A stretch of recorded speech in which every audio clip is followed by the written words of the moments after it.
नमस्कार दोस्तों, मैं रामू कुमार यादव एजुकेशन क्लासेस रामू में आपका स्वागत करता हूं। दोस्तों, आज का हमारा टॉपिक होगा पार्ट नंबर 9।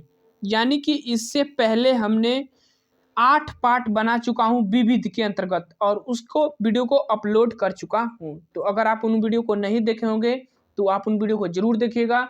वीडियो पसंद आए तो चैनल को लाइक शेयर सब्सक्राइब आप अपनी तरफ से कीजिएगा।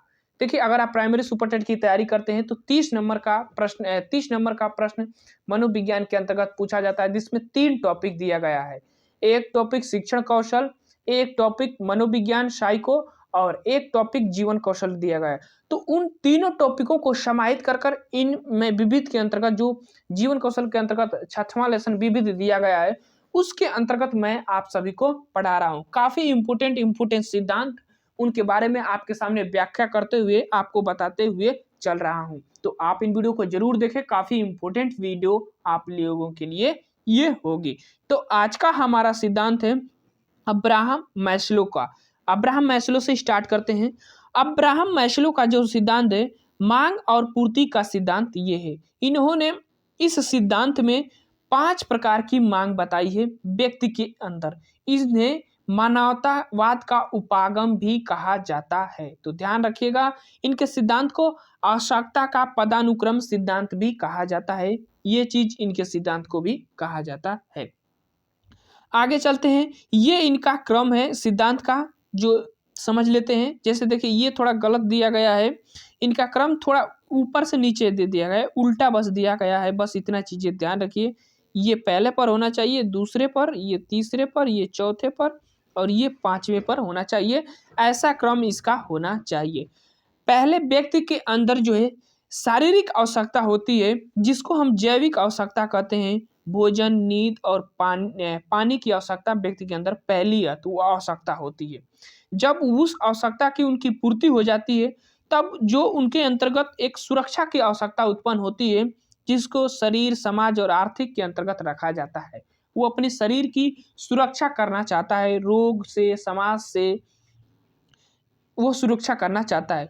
उसके बाद उसके अंतर्गत प्रेम की भावना होती है, स्नेह संबंध, जिसको हम सामाजिक आवश्यकता भी कहते हैं, वो उसके अंतर्गत उत्पन्न होती है, जिसमें परिवार, मित्र और रिश्तेदारों से वो स्नेह करता है, संबंध बनाता है। उसके बाद चौथे नंबर पर सम्मान की आवश्यकता उसके अंतर्गत आती है। अब उसी समाज में, उसी जो संबंध बनाया हुआ है, उसमें वो अपने सम्मान की आवश्यकता खोजता है और जब वो आवश्यकता उसकी पूर्ण होती है, तब वो आत्मसिद्धि या स्व यथार्थी की आवश्यकता से पूर्ण हो जाता है और वो अपने आप को एक सिद्ध कर लेता है, सिद्ध व्यक्ति बन जाता है। हालांकि आत्मसिद्धि की आवश्यकता कुछ ही व्यक्ति को प्राप्त होती है और ये काफी उच्च आवश्यकता के अंतर्गत रखा जाता है। तो ये है अब्राहम मैस्लो का 5 आवश्यकता। इनका प्रश्न जो सबसे ज्यादा बना हुआ है वो क्रम से ही बनता है कि इनका क्रम आधारित क्रम लगाने को दे दिया जाता है एग्जाम में। तो ध्यान से रखिएगा, काफी इंपोर्टेंट है अब्राहम मैस्लो का ये आवश्यकता का पदानुक्रम सिद्धांत। ठीक, अब चलते हैं लैमार्क। लैमार्क के बारे में देखते हैं। लैमार्क भी काफी फेमस व्यक्ति हैं और उनके बारे में देखते हैं। इन्होंने वंशानुक्रम का अध्ययन किया जिराफ नामक जानवर पर और इन्होंने अर्जित गुणों के वितरण का नियम उसके आधार पर दिया था लैमार्क ने। तो बस इतना चीज ध्यान रखिएगा लैमार्क से। आगे चलते हैं। आगे चलने के बाद हम अब पढ़ेंगे टोलमैन का सिद्धांत। टोलमैन काफी फेमस वैज्ञानिक है और उनका एक सिद्धांत है जो कि इंपोर्टेंट है। जैसे टोलमैन का सिद्धांत है चिन्ह आधारित सिद्धांत, जिसकी हम बात करेंगे। चिन्ह आधारित सिद्धांत टोलमैन का। तो टोलमैन का चिन्ह आधारित सिद्धांत क्या कहता है उसको थोड़ा देखते हैं। टोलमैन ने चिन्ह आधारित सिद्धांत, इन्होंने क्या किया था कि अपना प्रयोग जो है,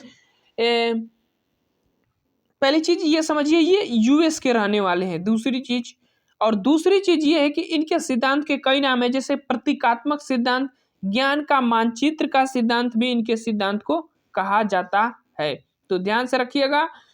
अब देखिए, इन्होंने क्या किया था कि एक चूहे पर प्रयोग किया था और इन्होंने बताया था कि जो चूहा होता है, मैंने चित्र थोड़ा गलत बना रहा हूँ। जब देखिए ऐसे चित्र इनका था, प्लस के आकार का होता है चित्र, ऐसे। तो ऐसे इन्होंने बताया था कि एक तरफ सादा भोजन और एक तरफ विशिष्ट भोजन, कई प्रकार के भोजन रखा था और यहाँ से इन्होंने चूहे को छोड़ दिया था। अब चूहे को जब उसने क्या किया था, जब यहाँ से चूहा चलना प्रारंभ किया तो उसको जब विशिष्ट भोजन जो है की महक सुनाई दी तो उन्होंने विशिष्ट भोजन की तरफ जाने का प्रयास किया था और सामान्य भोजन की तरफ नहीं जाने का प्रयास किया था। इन्होंने इस सिद्धांत पे बताया था।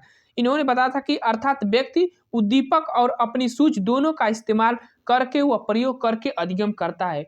तो वहां पर जो चूहा था अपनी सूझ का भी प्रयोग किया था और उद्दीपक का भी प्रयोग किया था चूहे ने। तो किधर गया?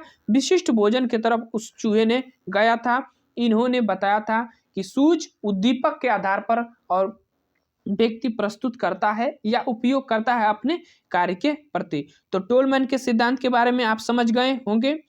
अब चलते हैं आगे। आगे चलने के बाद अल्बर्ट बंडूरा, काफी फेमस वैज्ञानिक है, अल्बर्ट बंडूरा को देखते हैं।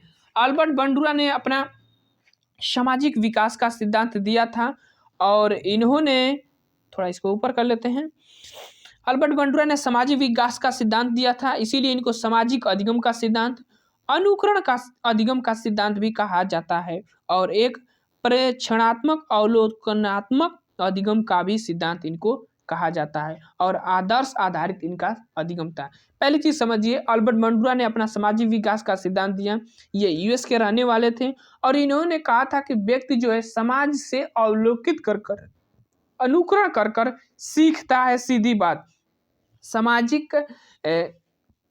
सामाजिक विकास का मतलब होता है कि सामाजिक नियमों के बारे में जानना, सामाजिक नियमों के बारे में जानकर अपने अंदर जो उसके व्यवहार में परिवर्तित करते हैं या उसमें ढाल लेते हैं, वही सामाजिक विकास कहलाता है। इन्होंने बेबी डॉल जो जोकर था उस पर प्रयोग किया था और कुछ बच्चों को इन्होंने क्या किया था कि रूम में बंद कर दिया था और उसमें एक सिनेमा लगा दिया था। उसमें एक टीवी में चला था कि बच्चे जो सिनेमा में बच्चे खिलौने के साथ खेल रहे थे, तो जो उस रूम में कमरे में बंद थे बच्चे, वो भी खिलौने के साथ खेलने लगे थे। उसके बाद जैसे जैसे उसमें क्रियाएं होती गई, बच्चे ने खिलौने को तोड़ना स्टार्ट किया, जो टीवी में जो लगाया था उसमें, तो बच्चे ने भी इसमें खिलौना का तोड़ना स्टार्ट कर दिया था। तो ऐसे जो है अपना इसी के आधार पर इन्होंने अपना सामाजिक विकास का सिद्धांत दिया था। तो काफी फेमस इनका सिद्धांत है और उसमें कुछ शब्द दिए थे जैसे कि आदर्श, धारण या अनुकरण, निर्बलीकरण, अवलोकन, प्रेक्षण और सबलीकरण। ऐसे इन्होंने अपने सिद्धांत में कुछ इंपॉर्टेंट शब्द दिए थे। तो सामाजिक अधिगम का सिद्धांत किसने दिया था? अल्बर्ट बंडूरा ने दिया था। यूएस के रहने वाले वैज्ञानिक है, ध्यान से रखिएगा। अब चलते हैं आगे।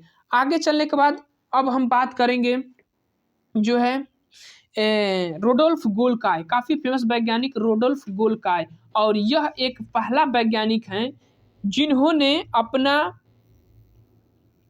जो साइकोलॉजी शब्द है, साइकोलॉजी जिसको मनोविज्ञान कहते हैं, साइकोलॉजी शब्द का, देखिए ये थोड़ा गलत दिया है, 1900 नहीं होना चाहिए, 1590 में इन्होंने अपनी एक पुस्तक लाई थी साइकोलॉजिया।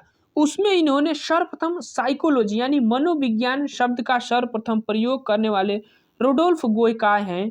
गोल्काय इनका नाम है, रोडोल्फ गोल्काय, इन्होंने किया था। इनसे सिर्फ यही प्रश्न बनता है कि 1590 में मनोविज्ञान शब्द का सर्वप्रथम प्रयोग या साइकोलॉजी शब्द का सर्वप्रथम प्रयोग किसने किया था? तो वो किए थे रोडोल्फ गोल्काय। ध्यान से रखिएगा, काफी फेमस वैज्ञानिक हैं इन्होंने। ये प्रश्न कई बार पूछा गया है, तो आप लोगों के लिए ध्यान से रखिएगा। अब आ जाइए आगे। आगे आने पर अब कार्ल गुस्ताव जुंग या युंग, इनके बारे में पढ़ते हैं। इन्होंने व्यक्तित्व का, कार्ल जुंग जो है विश्लेषणात्मक मनोविज्ञान के जनक इनको कहा जाता है। व्यक्तित्व का अभिमुखी सिद्धांत इन्होंने दिया था और सामूहिक अचेतन का भी सिद्धांत इन्होंने ही दिया था। देखिए, शब्द साचर्य परीक्षण जो व्यक्तित्व का मापन होता है, उसमें 100 शब्दों वाला जो शब्द साचर्य परीक्षण है वह जुंग ने ही दिया था। अगर 75 वाला पूछेगा तो गाल्टन पर जाइएगा, सीधी बात, ठीक। अब इन्होंने व्यक्तित्व के 2 प्रकार बताए, 2 प्रकार पहले बताए थे, फिर उसके बाद तीसरा प्रकार एक जोड़ दिया था। पहला अंतर्मुख व्यक्ति, उसके बहिर्मुखी व्यक्ति यहाँ पर होना चाहिए, बहिर्मुखी व्यक्ति। उसके बाद उभयमुखी व्यक्ति को तीसरी बार इन्होंने जोड़ा था बाद में जाकर। ये फ्राइड के शिष्य थे, जुंग महोदय जो है फ्राइड के शिष्य थे। अब थोड़ा देखिए, अंतर्मुखी व्यक्ति कौन होते हैं? एकांत प्रवृत्ति वाले होते हैं, कम बोलते हैं, असामाजिक होते हैं। लेकिन बहिर्मुखी वाले व्यक्ति जो होते हैं वातुली होते हैं, सामाजिक होते हैं और भीड़ में रहते हैं, समाज में रहते हैं और दूसरों से वह अच्छा व्यवहार रखते हैं समाज के प्रति। तो ये बहिर्मुखी और उभयमुखी दोनों आ जाते हैं उभयमुखी के अंतर्गत। तो इस चीज को ध्यान में रखिएगा। एक चीज और ध्यान में रखिएगा, हमारे अचेतन मन में हमारे साथ साथ हमारे पूर्वजों के भी अतृप्त इच्छाएं होती हैं, इसीलिए इसे सामूहिक अचेतन का सिद्धांत कहा जाता है। जो अतृप्त इच्छाएं होती हैं, दबी हुई इच्छाएं होती हैं हमारे पूर्वजों की, वो हमारे अंदर समाहित होती है और उसी को सामूहिक अचेतन नाम का शब्द दिया था इन्होंने, जो जुंग नामक व्यक्ति थे उन्होंने दिया था। तो इस चीज को ध्यान में रखिएगा। अब आगे चलते हैं। आगे चलने के बाद देखिए समाप्त हो गया इसी पर। अब जितने भी मैंने इसमें सिद्धांत लिया था हो सकता है आपको समझ में आ गया होगा। अगर आ गया होगा तो वीडियो को लाइक कीजिएगा, शेयर कीजिएगा अपने दोस्तों के पास ज़्यादा से ज़्यादा। तो चलिए दोस्त, वीडियो को समाप्त करते हैं। Thank you for watching this video.